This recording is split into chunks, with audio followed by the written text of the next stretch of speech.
చంద్రబాబు 3 సార్లు ముఖ్యమంత్రిగా చేశాడు.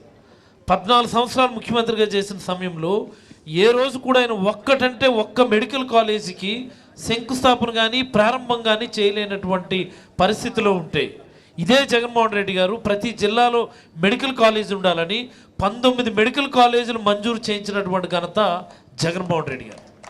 Not only medical colleges, speciality hospitals, district hospitals, area hospitals, community health centres, PHCs. మా జిల్లాలోనే సుమారుగా 14 కొత్త పిహెచ్సిలు ఇచ్చి కొత్త బిల్డింగ్లు ఇచ్చి కన్స్ట్రక్ట్ చేసినాం మేము. మా జిల్లాలో మా కాన్స్టిట్యున్సీలో 2 కొత్త పిహెచ్సి బిల్డింగ్లు కట్టాం, 3 కొత్త యూపీహెచ్సి బిల్డింగ్లు కట్టాం. ఇలా చెప్పుకుంటూ పోతే విద్యారంగం కానీ వైద్య రంగం కానీ ఈరోజు దేశం మొత్తం కూడా ఆంధ్రప్రదేశ్ని ఒక ఎగ్జాంపులరీగా తీసుకొని, ఒక కేస్ స్టడీగా తీసుకొని, ఇంత పాపులేషన్ ఉన్నప్పటికీ కూడా, ఇంత లిమిటెడ్ రిసోర్సెస్ ఉన్నప్పటికీ కూడా హెల్త్ కోసం, ఎడ్యుకేషన్ కోసం ఇన్ని వేల కోట్లు ఎలాగ స్పెండ్ చేయగలుగుతా ఉన్నారు? ఒక్క మాట చెప్పండి. మరి చంద్రబాబు గారు, పవన్ కళ్యాణ్ గారు అసలు ఇది అభివృద్ధే కాదు, ఈ రకంగా చేయటువంటి విధ్వంసం అంటున్నారు. చంద్రబాబు ఉద్దేశంలో అభివృద్ధి ఏంటంటే, నారాయణ చైతన్య స్కూల్స్ అభివృద్ధి చెందితే విద్యారంగ అభివృద్ధి, ప్రభుత్వ రంగ స్కూల్స్ అభివృద్ధి చెందితే అది కాదు.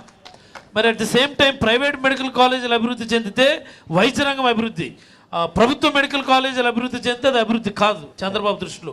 ఎట్టి పరిస్థితుల్లో కూడా రాష్ట్ర ప్రజలందరూ కూడా గమనించాలా. ఈరోజు మన ఇంటి ముందుకి ప్రభుత్వం వచ్చింది, మన ఇంటి ముందుకి విద్య వచ్చింది, మన ఇంటి ముందుకి వైద్యం వచ్చింది. ఏ నాయకుడు కూడా చేయలేనటువంటి సంక్షేమ అభివృద్ధి, హోలిస్టిక్ డెవలప్మెంట్ చేస్తున్నటువంటి ఘనత. అందుకనే మొన్న స్కోచ్ అవార్డ్స్ గవర్నెన్స్ కోసం అనౌన్స్ చేస్తుంది గవర్నమెంట్ ఆఫ్ ఇండియా. ఆంధ్రప్రదేశ్ ముఖ్యమంత్రికి 3వ స్థానం వచ్చిందని చెప్పి సగర్వంగా నేనైతే తెలియజేస్తా ఉన్నాను. రైట్. వేణుగోపాల్ గారు, ఉద్దాన ప్రాంతం దశాబ్దాల తరబడి వెనక్కి నెట్టివేయబడి ఉన్నటువంటి ప్రాంతం.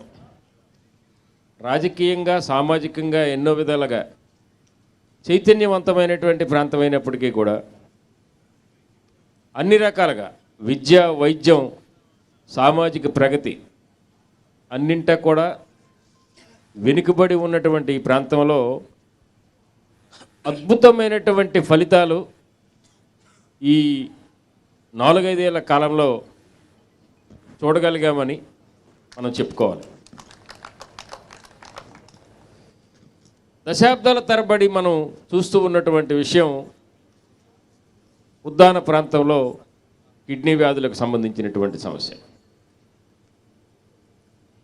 వ్యాధికి మూలం ఎక్కడుందో తెలుసుకోవడం తర్వాత విషయం అయినప్పటికీ, వ్యాధిగ్రస్తుడికి ముందుగా రక్షించుకోవడం అనేది ఆ కుటుంబానికి అవసరం, ప్రభుత్వానికి అది బాధ్యత కూడా. ఆ బాధ్యతని ఈ ప్రభుత్వం నిర్వహించిందని మనం చెప్పుకోవాలి. ఇదివరలో ఇలాంటి అవకాశాలు లేకపోయినా కానీ మనం తీసుకున్నట్టయితే కిడ్నీ వ్యాధిగ్రస్తుడు ఎక్కడో ఇచ్చాపురంలో ఉన్నటువంటి దూర ప్రాంతం నుంచి, పలాస నుంచి డయాలసిస్ కోసం వెళ్ళాలంటే విశాఖపట్నం వెళ్ళాలి. 230-250 కిలోమీటర్ల దూరం. ఒకటి డయాలసిస్ కోసం ఖర్చు, ప్రయాణ ఖర్చు, వారితో పాటు అటెండెంట్కి అయ్యే ఖర్చు, అక్కడ ఉండడానికి అయ్యే ఖర్చు.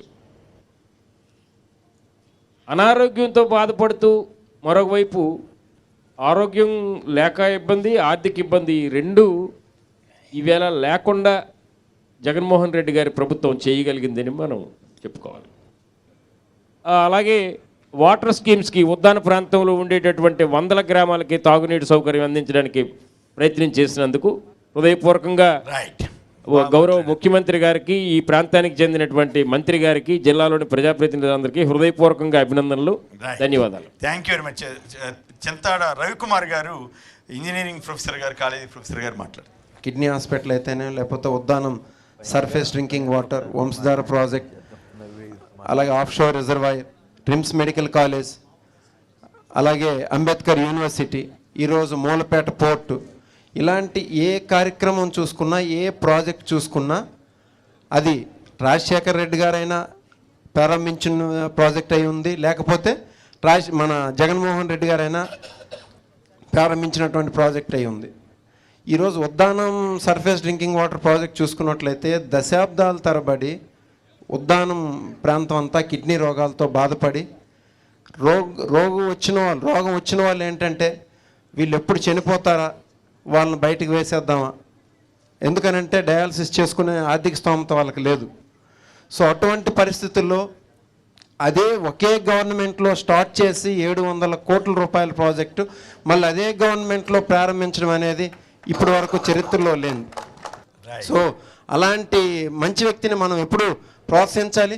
జగన్మోహన్ రెడ్డి గారు మరింత కాలం మనకు ముఖ్యమంత్రిగా చేయాలి. ఫైనల్గా 2-3 మాట్లాడిన తర్వాత క్లోజ్ చేద్దాం. ఈ రాష్ట్రంలో పేదలు ఏం చేస్తే మళ్ళీ వాళ్ళు మన పేదరికాన్ని పారద్రోలుతా ఉన్నటువంటి సదుద్దేశంతో ఈ ఆంధ్ర రాష్ట్రంలో 3648 కిలోమీటర్లు తిరిగి నవోదయానికి నవరత్నాలను ప్రవేశపెట్టినటువంటి ఘనత ఈ భారతదేశంలో ఉన్నారు అంటే అది ఒక ఆంధ్రప్రదేశ్ ముఖ్యమంత్రి వైఎస్ జగన్మోహన్ రెడ్డిని చెప్పక తప్పదని చెప్పేసి ఈ సభాముఖంగా తెలియజేసుకుంటూ ఉన్నాను. దశాబ్దాల తరబడిగా ప్రభుత్వ డిగ్రీ కాలేజీ లేదు. ఈరోజు వేదిక పైన ఉన్నటువంటి గౌరవ మంత్రివర్యులు మేమందరము ఒక ప్రభుత్వ డిగ్రీ కళాశాల సాధన సమితిగా ఏర్పడి పోరాటం చేసి టెంట్లో కూర్చున్నటువంటి సందర్భం.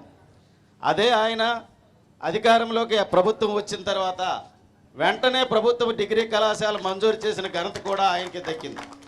సో ఇది విద్యాపరంగా ఈ పలాస కేంద్రంగా చూసుకుంటే రాష్ట్ర వ్యాప్తంగా ఈరోజు నాడు నేడు పేరుతో మనబడి నాడు నేడు పేరుతో చేసేటువంటి బృహత్తరమైన పథకాన్ని ఒక ఉపాధ్యాయుడిగా నేను విద్యార్థి దశ నుండి ఈరోజు ఉపాధ్యాయుడిగా 25 సంవత్సరాల పాఠం చెప్తున్న ఉపాధ్యాయుడిగా ఈరోజు చూసినటువంటి ఈ వసతిలో నిజంగా రాష్ట్ర ప్రభుత్వానికి అభినందించాల్సినటువంటి విషయం.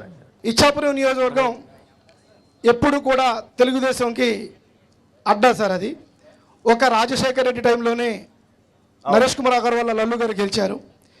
లాస్ట్ టైం 151 ఎమ్మెల్యేలు గెలిచిన ఇచ్చాపురం ఓడిపోవడానికి ఒకే ఒక కారణం సార్. 2018లో జరిగిన తిత్లీ తుఫాన్లో విపరీతమైన 100 కోట్ల రూపాయలు విచ్చలవిడిగా తెలుగుదేశం కార్యకర్తలు పంచుకోవడం వల్ల కొంత 3,000-4,000 ఓట్ల మెజార్టీతో ఓడిపోవడం జరిగింది. అది మా జగన్మోహన్ రెడ్డి గారు ఈరోజు గుర్తించి ఎప్పుడూ కూడా కనివిని ఎరుగని రీతిలో ఇచ్చాపురం నియోజకవర్గంలో ఒక జిల్లా పరిషత్ చైర్మన్ని బీసీ మహిళకి కేటాయించి గౌరవించడం జరిగింది సార్. ఆ వ్యక్తినే ఈరోజు మళ్ళీ ఇచ్చాపురం నియోజకవర్గ ప్రియ విజయమ్మ గారికి ఇన్ఛార్జిగా నియమించడం వల్ల మేము ఈశాన్యంలో ఒడిశాకు ఆనుకొని ఉండడం వల్ల మొట్టమొదటి ఎమ్మెల్యే ప్రియ విజయమ్మని గెలిపించి జగన్మోహన్ రెడ్డికి గిఫ్ట్గా ఇవ్వడానికి రెడీగా ఉన్నాం సార్. ఏదైతే గ్రామాన మనము పైప్ లైన్ ఇస్తున్నామో మీ ద్వారా మా పైన ఉన్నటువంటి గౌరవ పెద్దల ద్వారా అది కూడా పూర్తిగా ప్రతి గ్రామానికి కూడా మన ప్రభుత్వ హయాంలోనే ప్రతి ఇంటికి కూడా వెళ్ళాలని మనస్ఫూర్తిగా కోరుకుంటున్నాం sir. Thank you. Jaganmohan Reddy గారు వచ్చిన తర్వాతే ఈ శ్రీకాకుళం మెడికల్ కాలేజ్కి సిటీ స్కాన్ వచ్చింది సార్. జగన్మోహన్ రెడ్డి గారు వచ్చిన తర్వాతే ఈ శ్రీకాకుళం మెడికల్ కాలేజ్కి ఒక క్యాత్ ల్యాబ్ యూనిట్ మంజూరైంది సార్. జగన్మోహన్ రెడ్డి గారు వచ్చిన తర్వాతే ఈ శ్రీకాకుళం మెడికల్ కాలేజ్కి ఒక నెఫ్రాలజీ యూనిట్ మంజూరైందని చాలా సగర్వంగా నేనైతే చెప్పదలుచుకున్నాను. నేను ఇలా చెప్పుకుంటూ పోతే జిల్లా అభివృద్ధిలో జగన్మోహన్ రెడ్డి గారు మార్క్ ఏదైతే ఆ రోజు రాజశేఖర రెడ్డి గారు కొన్ని అడుగులు వేశారో దాని కంటిన్యూవేషన్ అడుగులు మళ్ళీ జగన్మోహన్ రెడ్డి గారు వేశారని ఈ జిల్లా ప్రజలందరికీ కూడా చాలా సగర్వంగా సవినయంగా తెలియజేస్తూ రాబోయే ఎన్నికల్లో మళ్ళీ జగన్మోహన్ రెడ్డి గారికి మరొక అవకాశం ఇవ్వాలి. మనందరూ కూడా ఇవ్వాల్సినటువంటి అవసరం ఉంది. ఈ విద్యా సంస్కరణలు కొనసాగాలంటే మళ్ళీ జగన్మోహన్ రెడ్డి గారు ముఖ్యమంత్రి కావాలి. ఈ వైద్య రంగ సంస్కరణలు కొనసాగాలి అంటే మళ్ళీ జగన్మోహన్ రెడ్డి గారు ముఖ్యమంత్రి కావాలి.